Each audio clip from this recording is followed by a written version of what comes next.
কত আবার 2 হয়? না স্যার, ভুল বললেন। একে একে 11। ই বাবা, স্যার কিচ্ছু জানে না। ছি ছি ছি ছি ছি। কি করে হলো বাবলু, বলতো? একে একে 11 কি করে হলো? দেখ, 1 আর 1 যোগ করলি 2। এখানে 11 কোথা থেকে পেলি? বোঝ অঙ্ক, এটা অঙ্ক। না, আপনি দেখি কিছুই জানেন না।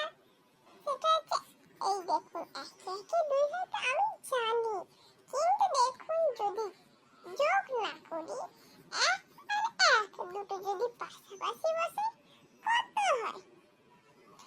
কত আবার হবে বলুন তো? হবে 11, তাই তো স্যার?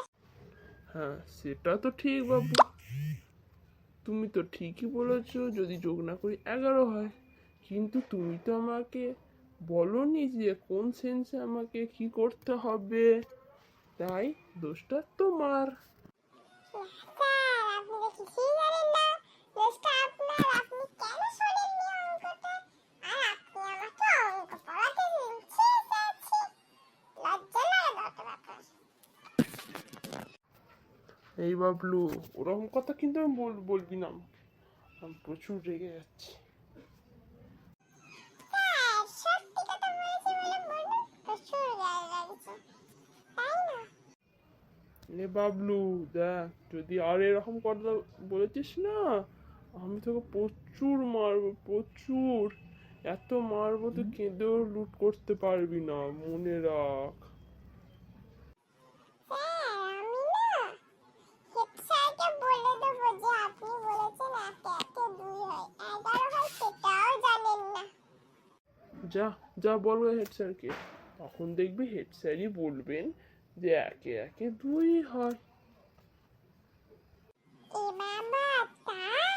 আমি আর কখনো স্কুলে আসবো না। আমি বাড়িই যাবো, দিয়ে মাকে বলবো যে দেখো মা, আমাকে অন্য স্কুলে ভর্তি করো। আমাদের এখানে কোনো স্যারই জানে না যে দুটো এক যদি পাশাপাশি বসে তাহলে কতই 11 হয়। ঠিক আছে,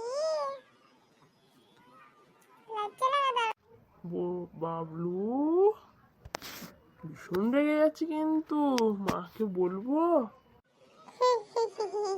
স্যার, মা আমার কিচ্ছু করতে পারবে না। হা হা হা হা। না বাবলু, বুঝলাম, তোর মতো ছেলেকে শুধরানো আমার মতো মানুষের পক্ষে অসম্ভব। নে বাবা, যা যা, আমি হেরে গেছি, যা, তুই জিতে গেছিস, খুশি? আমি জিতে গেছি।